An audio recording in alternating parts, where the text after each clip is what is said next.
welcome back to this hall. I am Silvie Kauffmann of Le Monde.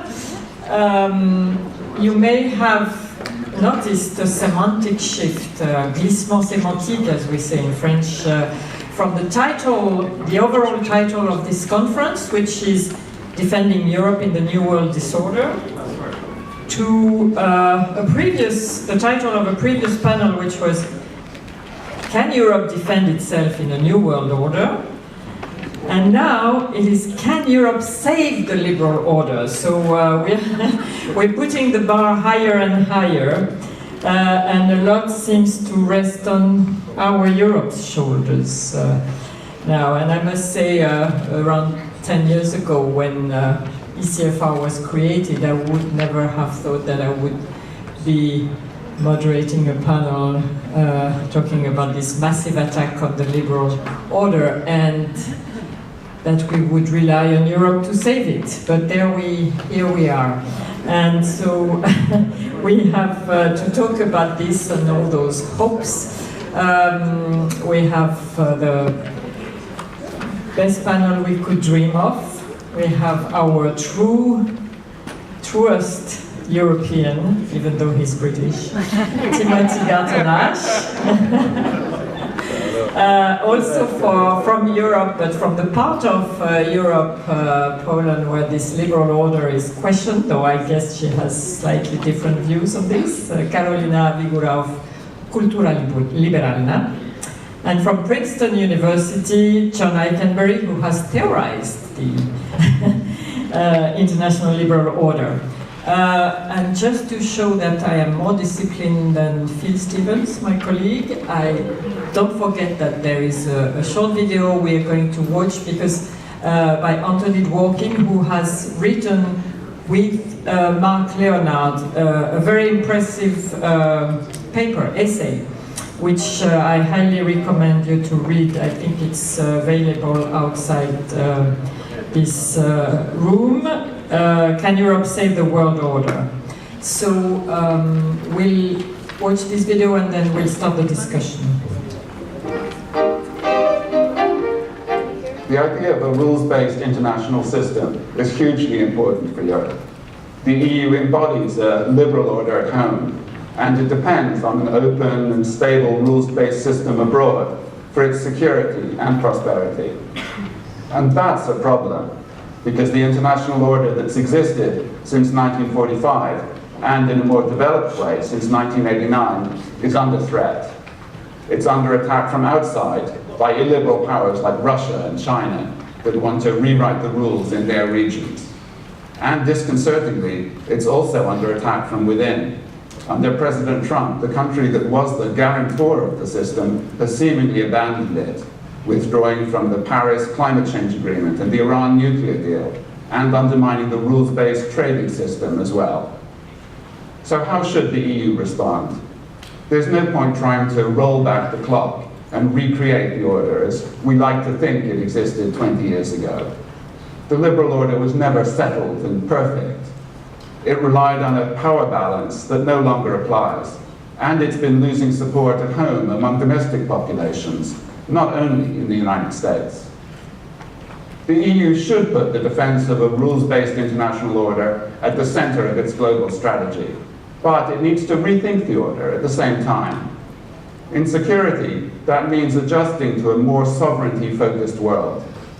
But Europe should compensate for that by stepping up its diplomatic efforts to counteract the global diplomacy deficit that Donald Trump has created. In trade, the EU has the power to stand up for a rules-based system while forging deeper agreements with like-minded liberal states. In other areas like cyberspace, migration, and new forms of conflict, the old order in any case fell short.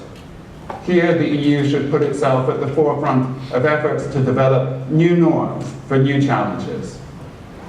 Above all, the EU needs to define its own vision and adopt the tools to advance it. Of course, it should work with the United States wherever possible, but Europe must be prepared to act independently and defy America where necessary, when the fate of its vision of multilateralism is at stake.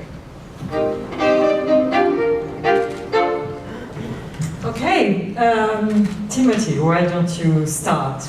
Exactly 20 years ago, you wrote an essay in Foreign Affairs. It was about Europe's endangered liberal order.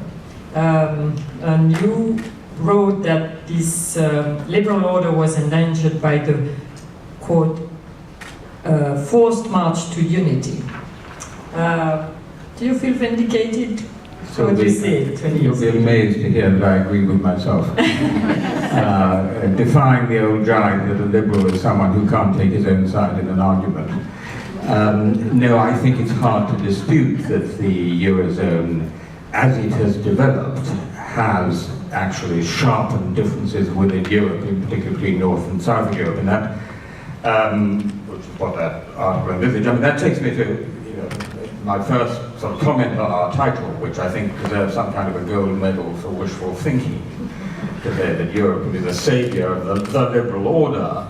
Well, I think that starts at home. I mean, physician, heal thyself. I mean, we are, compared to 10 years ago, in a situation where the liberal order is threatened inside Europe. Hungary, Poland, Italy today, Brexit, and so on. Now, John Ikenberry, in an interesting comment, says that you don't necessarily have to be a liberal democracy to sustain parts of the liberal international order. But I think it's rather different for Europe, for two reasons, at least. Number one, because a disintegrating, eroding liberal order at home inside the European Union divides us. It makes us incapable of having the unity. I have only to mention Mr. Salvini's T-shirt with Putin. Secondly, it undermines our soft power.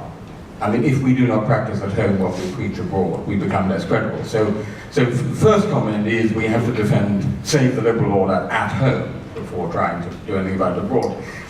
Second comment, we cannot save the liberal order against the United States, or ultimately even without the United States. I get rather tired of German emotional speeches about European independence, and then what are you doing about it? Well, we're keeping our defense spending pretty much exactly where it was. We're not increasing our development spending much, and we're very iffy about the EI2. That's not persuasive. Also, if, as Jeremy Shapiro told us, no less than 11 European countries believe they have special relationships with the United States. It may be an illusion, but it's an illusion that would divide us. So I think what we have to do is to do everything we can to maintain all those elements of liberal international order, for example, on trade, on climate change, despite what Trump is doing. And we have to keep the doors open and ready for a United States to come back on board. And I hope John will say more about this if and when it does, because there's a limit to what we can do on our own. Meanwhile, of course, building up our own capacity and filling that global diplomacy deficit. Two other quick comments, if I may. So number one, leading on from that, there is something in the paper by Anthony Dworkin and Mark Leonard which I just want to underline. They say, en passant, we should do more with countries like India, Brazil, and Indonesia. This is something, it seems to me, we don't talk about enough in the EU and in ECFR. I mean, the result of what I would call the Trente Glorieuses of democratization, from say 1974 to 2004, is that there are a great many more democracies in the world, imperfect to be sure. They share many of our values and many of our interests. We should be thinking much more about building partnerships with Australia, Canada, South Africa, Brazil, the whole of Latin America actually, India, Indonesia, Japan. This was a thrust of the argument of a book I published in 2004 called Free World. And while it shared much of the liberal optimism of that time, I nonetheless think it's something that we are neglecting, wrongly neglecting. We EU, we ECFR, strategic partnerships with other democracies. Last comment, while we can't save the whole liberal order single-handed, even with those alliances with democracies, and by the way, even with sectoral alliances with countries like China on particular issues like trade. There are areas where we can still be global norm setters. I think what is happening with the GDPR, unsexy title though it is, the GDPR is really quite remarkable. The European Union is the privacy norm setter for the global internet, at least outside China and other authoritarian regimes. We can't say we're the privacy regulator for the world because you can't appeal it from Facebook or from Google or from India, but we are the norm setter for the world, and I think that's another part of the model where we in the EU can find areas, sectors, such as internet governance, where we can actually have a very big direct impact. So in sum, wishful thinking to think we can do it on our own, we should be more modest, more realistic. We mustn't give up on the United States and the hope that the United States will come back into the fold. But meanwhile, there are significant things that we can still do, at least to save parts of the liberal order. Thank you very much. Karolina, from where you stand in Central Europe with its specific history and experience, where do you see this crisis of the liberal order, and how do you see the way to save it? Thank you very much, Silvie, and thank you very much for inviting me to this panel. It's a great honor. Answering your question, I must take into account that the fact that I'm standing in Poland, which is a great disappointment to many of you and to many of us. And whilst preparing to this panel, I was searching through history of ideas, being historian of ideas myself, and I found this brilliant quotation from Blaise Pascal from before, almost 400 years ago, saying that the reason for all the disappointment and the reason for all evil is the man's inability to sit still. So Poland clearly wasn't able to sit still. It had to keep busy. But this brings me certainly to my first point. I would basically like to make 3 points. And the first point is about passions.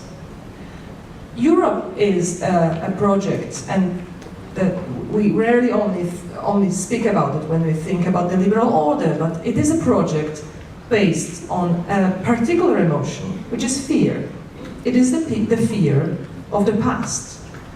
Now, the great ancient Greek historian and the founder of the European history, Thucydides, wrote that there are basically 2 kinds of fear. Not every fear is good for a political community, but basically there are 2 kinds of fear. The first fear is the fear of the past and of the laws.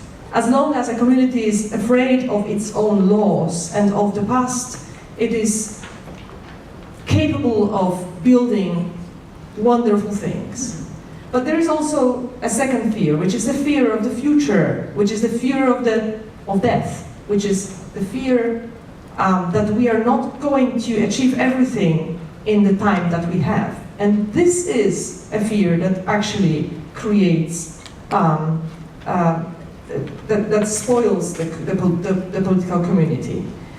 And we might observe in the European project a certain shift from one kind of fear to another kind of fear. The European project was based on the fear of the atrocities of the past, and the liberal order and the liberal rule of law were built on this particular fear. But with generations and with time, this fear has clearly evaporated. And we are now living in the time of the fear of the future, which has, of course, many faces, but the most common face of the fear of the future is the immigrants, the migrants, the refugees.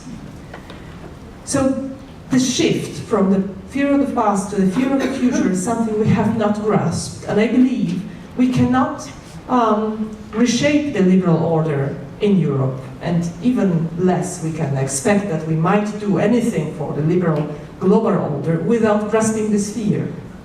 Now, two more comments, very quick ones, still about passions and emotions.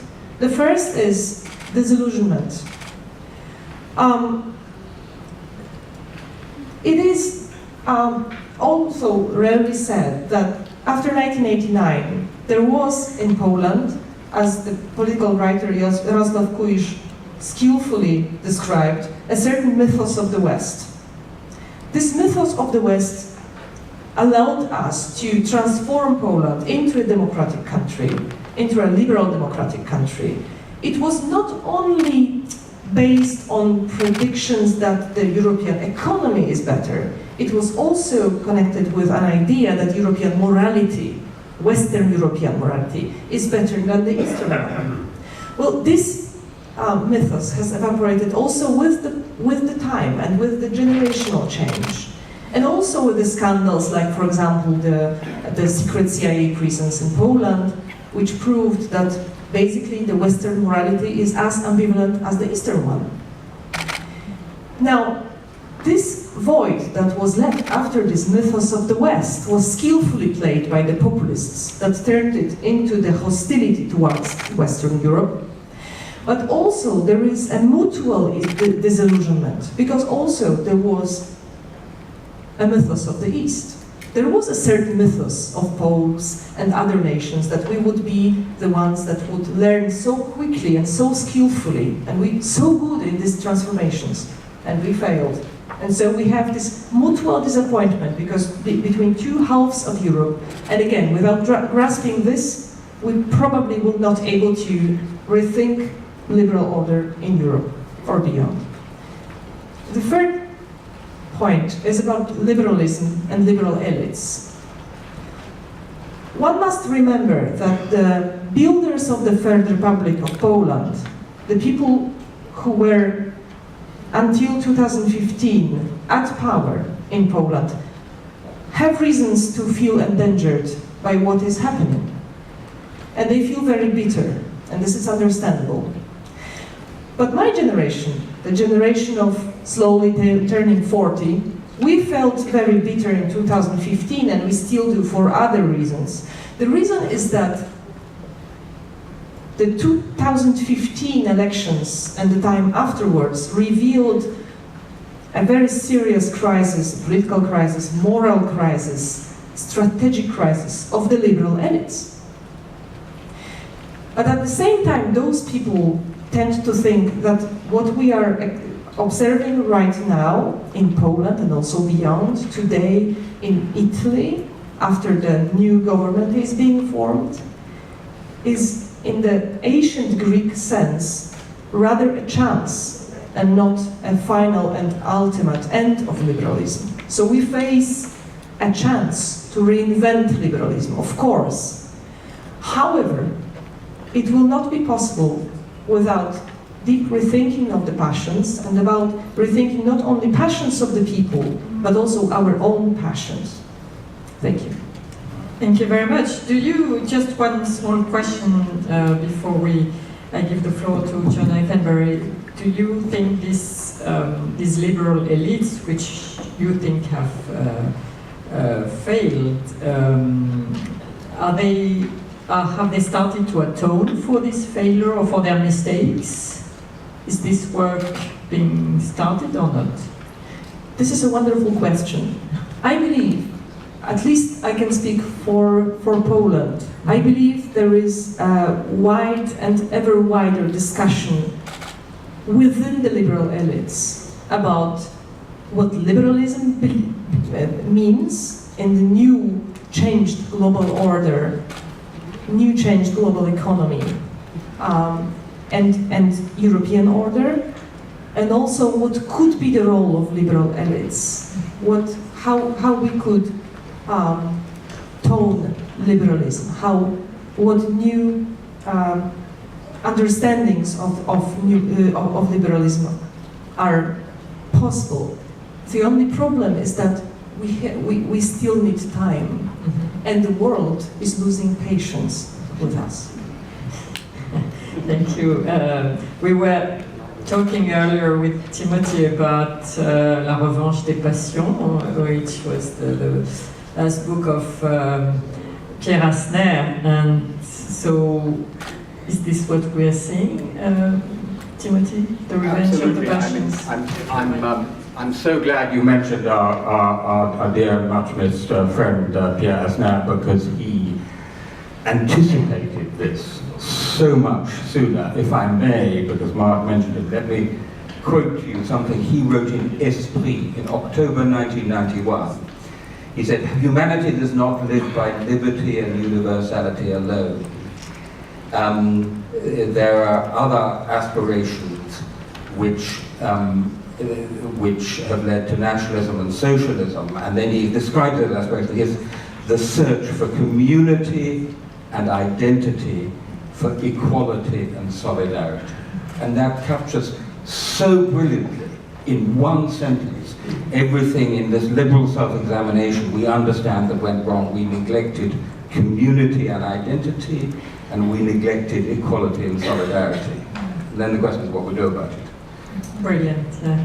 John Ikenberry, is this the crisis that you, I'm sure when you wrote and worked about the future of the liberal order, you had possible scenarios in mind. Is this one you figured out?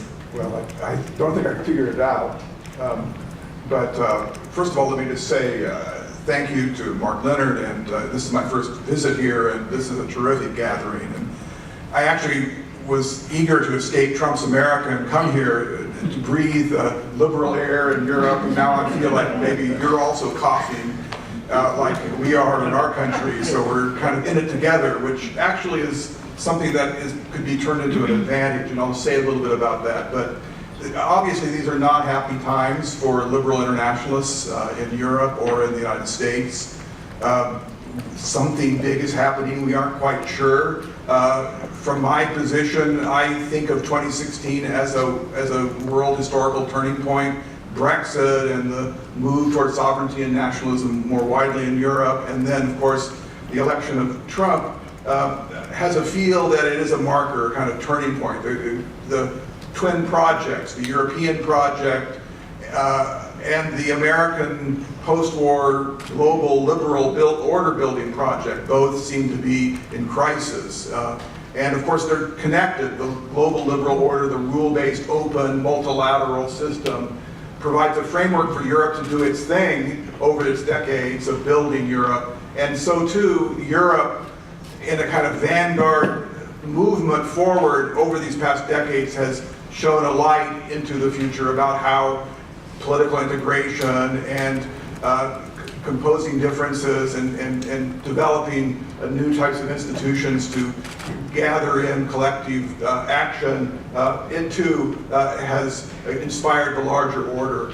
I think we're all, and there is a kind of historical moment in the sense that Britain and the United States, Anglo-American world, Britain in the 19th century, the US in the 20th century, liberal states that put their imprint on an order that we call liberal, a rule-based open order. They, in their own century, if you will, provided leadership in that way, and now they seem to be saying, stop the world, we want to get off, we've had enough. And that, I would not have thought that 2 or 3 years ago. I just am stunned really by this, primarily on the American side, because it does seem to be more profound. But the question we're all asking is how deep is it? What are the sources? If we're going to talk about who's going to come to the rescue, whether it's Europe or somebody else, what rescue of what? What is the source of the crisis? There are those who say it's leadership and growth models, that if we can get those right, there'll be another movement forward.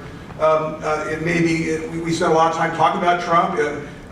It's true in Washington. I think a lot of people that I talk to would say if it's a one-term presidency and it's voted out as a rebuke, we can think about a return to some kind of American role in global order maintenance. If it's a two-term presidency, all bets are off, because that really does mean it would be more thoroughgoing in two ways. Number one, a two-term president can do more, in this case more more damage, you might say. But secondly, countries around the world that are hedging and saying, well, let's keep the docking posts open so that the US can redock, whether it's environment, whether it's TPP. At that point, it becomes harder to say that, and then you start to get these movements to some kind of different world. It may be a crisis of hegemony. The US can't support a liberal order. It may be a kind of end of empire kind of narrative of the larger Western system unable to support a project. It may be a crisis of liberal democracy, and some who have a philosophical turn would say it may be a crisis of liberal modernity, the deep foundations of the Enlightenment, the ideas of rationality, science, learning, accumulation, bending history, and so forth. My own view is that the crisis really began at the moment everybody was cheering. When the Berlin Wall came down, and the sense that there was vindication of a certain narrative, a certain model of polity.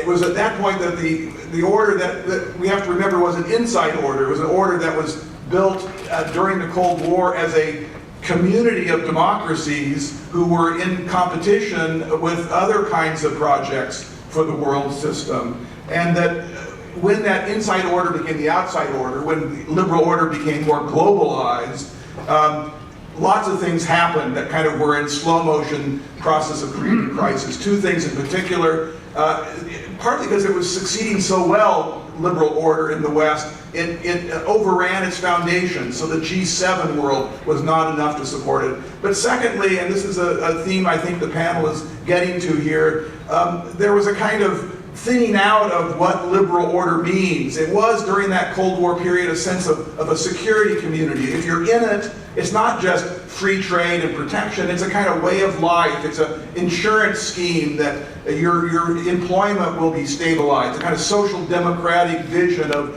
a community of risk, a Gemeinschaft that became, in the inside order, become the outside order, became a Gesellschaft, more of a seen as a framework for conducting capitalist transactions on a global scale, and the connection to the inside of these countries in Europe, in the United States, and around the world was lost. And let me just end by saying three pathways forward, three ways that we might think about moving beyond the crisis. One is to frame it slightly differently. The end of the Cold War, the post-1989 period, is an unfair benchmark for the health and welfare of liberal democracy. Almost all of liberal democracy's history before that period, in the 19th century and the 20th century, was a period of struggle where there were clear alternatives and hanging by a thread and skin of a teeth kind of escaping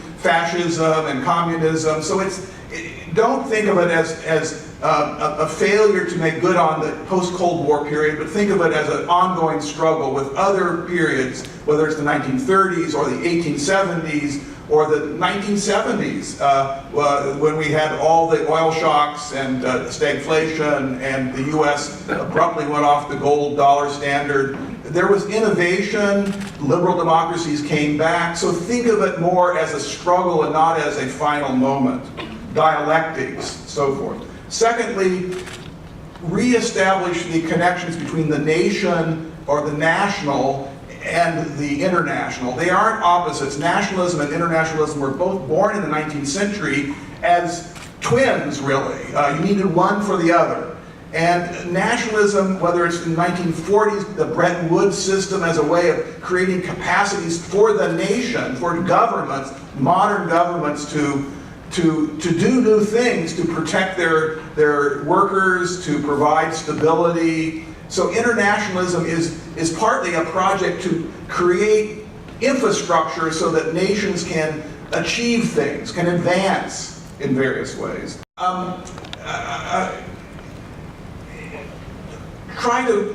We should be trying to change the narrative a little bit about what internationalism is, and the community of nations that have that as their banner.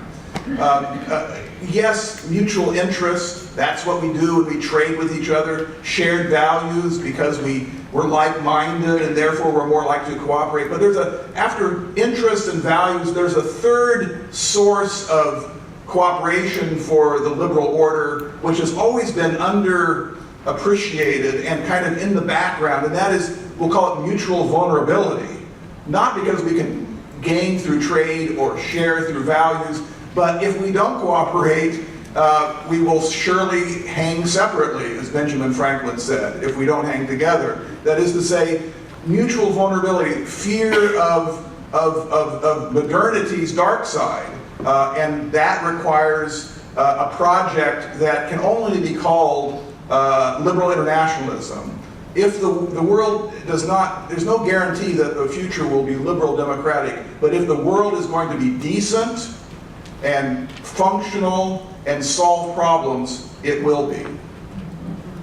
Thank you very much. Before I give the floor to questions to the audience, just one thing. You said that the crisis, in fact, if I understood correctly, began when everybody was cheering, when we thought it was the end of history, when some of us did.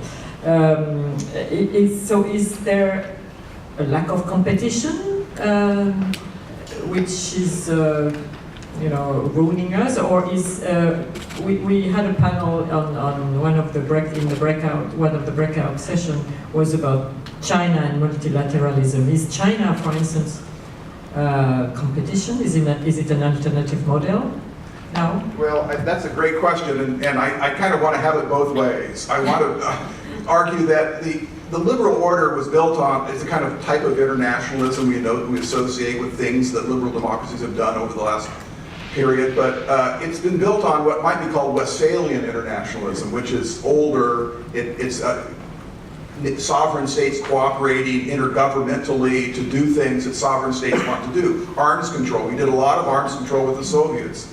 The WHO with the Soviets and illiberal states during the post-war period eradicated smallpox, environmentalism. So there's a lot of Westphalian internationalism that China is in, and indeed so too Russia, that doesn't require you to be a liberal democracy to be a player, but you do need, so not your regime type, but regime competence. You've got to be able to have the capacity to make good on your promises. So at a deeper level, and the liberal project is built on that Westphalian foundation. Remember, I was saying liberals should not say no to the nation, or at least to civic nationalism, if not blood and soil nationalism. There was a kind of people, liberal democracy in the 19th century made a decision, celebrated by John Stuart Mill, that democracy would be made inside of political units called nation states, because that's where you can secure rights and protections. So we shouldn't necessarily give it all up and throw it overboard. So that's part of what is the story. I do think having that competition probably was functional up to some point, and China will be a competitor, even though it will be a collaborator in various ways. It will be a competitor, and maybe the bad news about the global prospects of liberal democracy is good news for the ability, if you have the right leaders, to defend liberal democracy. If there were the right figure, for example, in the Oval Office, this would be a world historical moment to be saying, this is what we believe in. This is what we believe in. But there isn't that. No, we don't have that figure. Okay, we have 3 questions on this side, 1 here. Maybe we'll take 3, and then we'll go back to you. Debate for the Society Institute. There we go, that's right, and the grading. So given it's Marx's 200th birthday this year, I wonder if I could ask her for a little comment on the Marxist idea that the biggest problem to collective action in any community is free riders. That there are too many people who simply will sit by and won't take action, and so you need leaders who go and do it. Now, what we've been talking about this afternoon is the fact that the historical leaders of the liberal order, you mentioned the UK, the US and so on, are no longer performing that function. But is the problem now that that the other countries are essentially always were free riders, as Trump says, in terms of security? There are those who argue that China is now a free rider on the global trading system and doesn't want to contribute to the infrastructure. There's an argument you could have about it. Is it about people who want to benefit from the system not being prepared to invest in it? So is it really about the need to have a hegemon in order to keep the free riders on board? Or is it possible in what is now a very globalized world in which the stakes are high for every country to maintain it, for in fact a large group of smaller countries to lead? Charlie Kupchan writes in his book about No Man's World, the problem of not having a central leadership. Is it really about leadership, or is it actually about free riders? Thank you. Okay, so we have wherever the mic is closest. Yeah. I'm lucky the mic is closest to me. Paul Taylor. Mic is always close to you. We've talked about the problems of Brexit and Trump for the liberal international order, but perhaps we need to scratch a bit deeper at the causes of Brexit and Trump. It seems to me that the question I'd like to ask is how you see the liberal order being able to address the two issues that have really driven Brexit and Trump, which are inequality and growing inequality in our societies, and the perception that migration is out of control. Thank you. So why don't you, give the mic to the next, here, to the second one. Thank you very much. My name is Beat Koenders.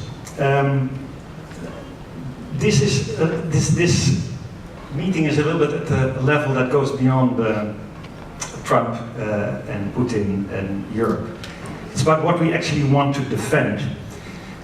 When we started building a liberal order, norms-based, not based on unilateralism, it was after the war because people wanted a project.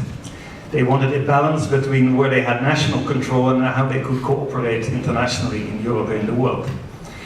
A project, a reconstruction, a passion, if you wish. Now, if I listen to the panel members, I have actually three questions. One is, we have to defend this liberal order, yes. And I think defense is very difficult. I've been doing it the last couple of years as a Minister of Foreign Affairs for my country. Defense is often boring, but extremely important and necessary against disruptors. But we also have to change it. The liberal order has to be innovated. And I was just listening to the previous speaker. There may be three or four elements that I'd like your comments on. First on, is the international liberal order taken over by neoliberalism and by inequality? And how can we change that? And does that lead to a decrease of status of certain groups in countries and between countries?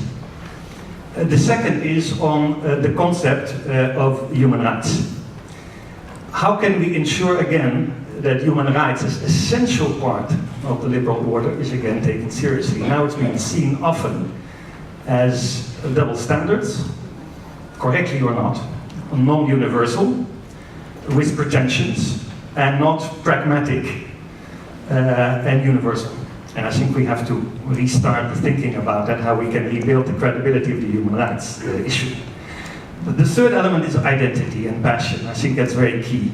I mean, nobody would have believed that, in 2014 we had to fight a caliphate. What kind of passions could return, which create, and I appreciate what has been done, not by simply abolishing the nation state, but as we built in this period after the Second World War, a kind of embedded internationalism, with a clear view where people can still influence technology, migration, and the economy. I think that's a question that we have to restructure for this time and age. So the question is, where do we innovate this liberal order, and how should we define it? The second is, the liberal order was never for the whole world. The liberal order is now encapsulating a lot of other countries, and I was very glad that it was mentioned by Timothy Garton Ash that we have to associate ourselves with other democracies, big ones, Indonesia, India, with all their defaults. But in the end, this is absolutely crucial, because we can only defend the liberal order if we are not only defensive, like you see now in the US, but also in Europe, but also offensive. We need a larger group to defend this liberal order in a time which is, 70 years after Bretton Woods. My last comment is this one. I think politicians have a large role to play there. There are very few who can find space between cosmopolitanism on the one hand, with the right consciousness about world cooperation, and the provincialist on the other way, who would simply say the rest of the world is the risk, is the danger and not an opportunity. And I was wondering if we can not only redefine the liberal order, if we again strike a balance in economy, technology and identity, where we ensure that we don't go to complete open borders, but also not to complete closed ones. Thank you. That's a lot. I think we can start to answer these questions, and we'll have time for another round of questions. Shall we start in the reverse order? Do you want to start, John Ikenberry? Well, those are great questions, and pick the ones you want. Let me just very quickly on leadership and free riding. I think first, the liberal order is a lot of different things. It's not just one order that you're in or you're out. It's layers, and if we've already mentioned, there's actually kind of Westphalian layers that are not even liberal, really, but there are clubs, there are universal organizations like the UN, there are membership organizations with selective criteria, there are clubs that are more regional, clubs that are more regime-based, if you will. So some of them are not suffering free rider problems because they are smaller groupings and they have bargains that are very real. But the larger system based on multilateralism and diffuse reciprocity, yes, I think free riding is a problem. I think it's an ugly process, but there has to be in any order that survives a kind of updating of bargains and just burden sharing.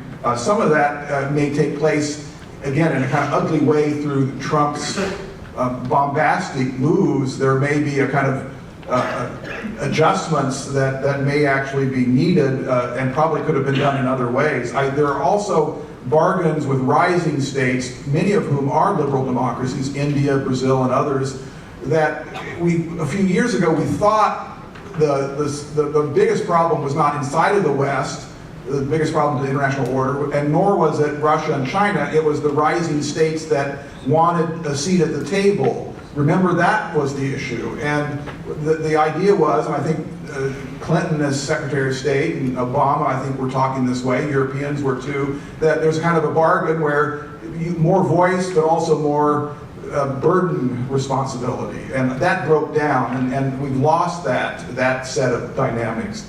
I won't do the last question, but on inequality and migration, yes. I think, as I think all of us agree on this panel, the solutions are going to have to start at home in repairing liberal democracies. The good news is that the problems of liberal democracy, the solutions to the problems are more liberal democracy, more social democracy, if you will, more commitments by governments and societies to share the fruits of modernity and of capitalism. So the inequality problem is huge, and one needs to remember that all the great moments over the last 200 years where there were these upsurges in internationalism, 19th century, but certainly after World War I and after World War II and onward, it was tied to kind of progressive movements at home. Indeed, the progressive movement, or what was called in Britain, reform capitalism, reform liberalism, so the international was always tied to the domestic, and so too that I think we're waiting for that next wave where there will be those kinds of leaders who will build coalitions around what is a larger set of people, those who can win in a kind of moderated, modulated form of capitalism over those that don't. The winners win more than losers lose, but you have to redistribute. Migration is a huge issue, and it is a kind of soft underbelly to the liberal project, because there's an ambiguity that you need to have a kind of community to sustain the kind of commitments that you take on if you are a liberal community. And in a homogeneous society often finds it easier to do that. In multicultural societies, social science shows it's harder, that people are less willing to let their government take taxes and give them to other people if those other people don't look like them. So there's a basic problem of social glue that comes with more heterogeneous societies. But again, the solution has to be some kind of revival of assimilation, national service, ways in which we know societies can overcome those fractured identity and ethnic divisions that are exacerbated by open borders. Thank you very much, Karolina. Thank you very much for all the questions. Answering the question about Marx, there is always an anniversary of some great thinker's birthday or death. So instead of answering about Marx, I would like to quote another French thinker, which is Charles de Montesquieu, who basically said that people are not necessarily good creatures, and apart from that, they don't have a very good memory.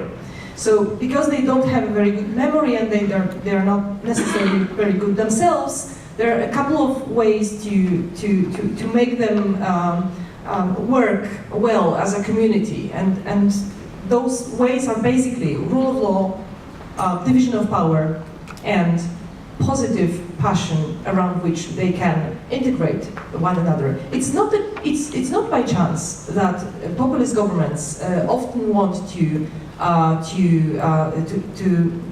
disintegrate the rule of law in the countries where they are rulers. It's precisely because the rule of law is the answer to the flaws of human nature. I don't know whether they do it consciously or not, but it's not by chance. Now, as for this positive passion around which people can integrate each other, I think this is a crucial point, because whilst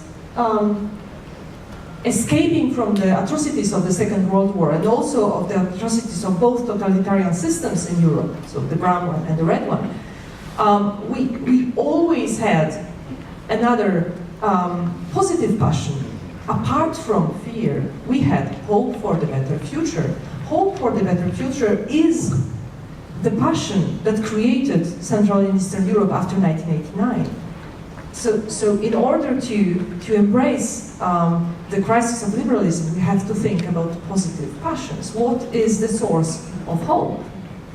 Now, as for the free riders, I believe this is not the problem. The problem is that the populists derive their energy from lack of credibility of the alternative leaders. So the problem is the lack of alternative leaders who would be credible enough to embrace the same passions that we all share. They only have to have different answers. So instead of perhaps condemning populists as such, we should treat them as a mirror and understand what passions they are answering. And now, very quickly, as for the neoliberalism and inequalities and how liberalism can embrace those issues, a student of mine recently told me, whilst we were talking about neoliberalism, she told me, you know what, and it was a very leftist one, and she said, you know what, I don't know anymore what this means, what neoliberalism is, because we have been using this word as a label to describe something negative so often that I don't understand anymore what it means. It's the same as with populism. So my answer would be, liberalism has a vast and extremely rich tradition And it is also a very Protean ideology. And if the source of liberalism was to protect the individual from abusive powers, it was an abusive power of the state at the very beginning. But it's not excluded that we can protect the individual from the abusive power of corporations or social media, a lack of privacy, etc. So there is this huge potential of liberalism to evolve. Thank you. Timothy. I shall be a free rider on this round in order to get more questions and have a bit more time at the end. Okay, so we have one question here. Oh my God, there are many. One in the back, I think the lady was asking. So you can start here, Natalie, then the lady in the back, then here. Okay. Okay. Thank you very much. We have four. Thank you, Natalie Moderator with the Garton. Karolina, lovely to see you, and we've only emailed each other, so I'm delighted to hear and see you. And thank you for having me. This is my first council meeting. Those were great comments. I wanted to push all three of you on the following idea that, in fact, Europe is not just, and its values and its liberal order is not just under assault from, let's say, the usual suspects in the East, or the Putins and the Erdogans, but it is now under assault from the very places which helped the European project build itself under a security umbrella, the US and also the British role. And Steve Bannon was in Europe last week. This was his second tour in 3 months. He was in Rome just before this latest crisis happened, meeting with Silvie. What I wanted to ask you, and he was in Budapest before that, and in Prague before that. And what I think we may be underestimating, and I wanted to ask you about this, is the actual threat that we are faced with in Europe, coming from the ideological alt-right universe of Trump, Bannon, and the radical Brexiters. And Brexit is slated to happen next March. We all know that Trump has little interest for Europe, and we've all discussed the strategic or risk of strategic US withdrawal from Europe. But what I think we should be perhaps discussing a bit more is how does Europe continue in a situation where it's actually under assault, politically, ideologically, economically, also trade wars, diplomatically, Iran deal, under assault from forces that are the alt-right in the US and the Brexiters. Thank you very much. We only have 5 minutes left, so please keep your questions short. The lady in the back, then here, and then there. Thank you very much. Lucinda Creighton is my name. And thank you for a really interesting panel. Some really interesting points around sort of the state of Europe and the capacity of Europe to lead in being the saviour of the liberal order when we have to get our own house in order. And I suppose a few questions around that. One is, well, if that's the case, and I agree with you, how do we actually mobilise those citizens? I think this idea of benchmarks is really interesting. In the past, it was very simple for politicians in the West, in Europe in particular, to sort of point to Soviet Russia as the enemy, and it was very clear-cut. It's a lot less so now. And I suppose internally in the EU, how do we handle this? I mean, there's going to be a huge fight with the EU budget about how we actually use it as a tool to incentivise or alternatively punish member states that are not perceived to play by the rules or observe the values that we're all talking about. Do you think that would be counterproductive? I fear it might be, but I'd be very interested to hear your thoughts. Thank you very much. I'd like to hook up with what Paul Taylor has mentioned. I think we are focusing too much on names. And I think there are more powerful forces at work. It seems to me that in periods of duress, there is the temptation of people to ask from governments to provide security. and the openness. And what we call the international policy regime, the liberal order, is under threat. There is, in my view, a trade-off between security and openness. And if this is the case, we have to ask ourselves what kind of policies, public policy, we should put in place so that we should protect what can be protected of the international, liberal international policy regime. This is the inward-looking syndrome is spreading around in Europe. We talk about Europe. Europe is not monolithic.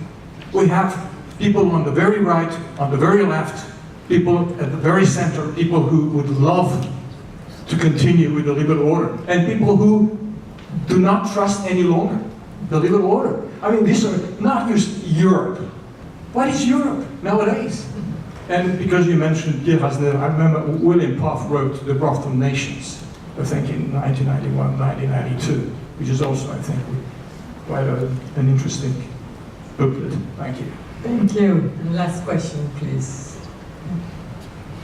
Thank you so much. My name is Ross, and I'm a former president of Bulgaria. I'm very proud to serve with Obama and not with Trump. I talked to everybody who is anybody on the planet in those 8 years I served. A very quick question. You're so wise people, so please help me. And my question is as simple as that. When I watched very carefully Brexit, just the day of Brexit, I was with the president of Germany. 2 days after, I was with the president of Iran. And you were questioning, how is that happening? Why is that happening? It was very important for me that I looked at young people in the United Kingdom who voted for Brexit, and they thought nationalistic is very patriotic. So actually, young people supported Brexit big time. And then when I was looking at the Trump's campaign, and I was so devastated, and I was telling myself, how is that possible? Did American friends will vote for Trump? I came to the simple explanation for me that probably this is a very deep educational problem we face today, so we need to address. And because of that, I decided just to become, after being a president, I decided to be a teacher. So I'm teaching young people. I'm talking to tens of thousands of young people in my country, on the Balkans. That's what I do. Please help me, give me a lesson how to teach better. Actually, there are a lot of young people among the supporters of the Front National also in France.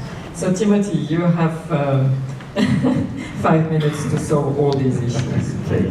Actually, most younger people voted for Remain in Britain. The trouble is, most of them didn't vote at all. I just want to say two things. Number one, there is a crunch coming on Brexit. Sometime this summer, probably the autumn, in which Parliament will probably reject whatever the government has cobbled together. That is a crisis, which is a real opportunity, and I hope our European partners will be ready to help us seize that opportunity, because it's a moment when you need a really big offer. This is what it would look like to stay in, or at least this is what it would look like to stay in, say, the EEA. Second, and most fundamentally, pulling together many of the threads of this panel. Since we've been doing political philosophy, let me quote a great political philosopher, Judith Starr, who talked about the liberalism of fear. And what we need in Europe today is a return to the liberalism of fear, an understanding that we live on the edge of the precipice, that we walk on thin ice, that things have been very bad in the past and could very quickly become bad again. Now, the guy who has understood this is the saviour of liberal order, if we have one, who I'm sorry didn't mention, is called Emmanuel Macron. The whole way Macron makes the case for the defense of liberal order starts with an understanding of the return of the tragic to Europe. The fact that there have actually been many wars in Europe in recent years, more than in East Asia. What's happening in Hungary and Poland, the threat of climate change, Putin's Russia, China, Leninist, mercantilist, nationalist, and in part revisionist power. Can't we see that? The trouble is, in Europe's central power, which is in fact crucial to answering this challenge, this is not seen. I was in Aachen where Macron received the Charlemagne Prize. Merkel's response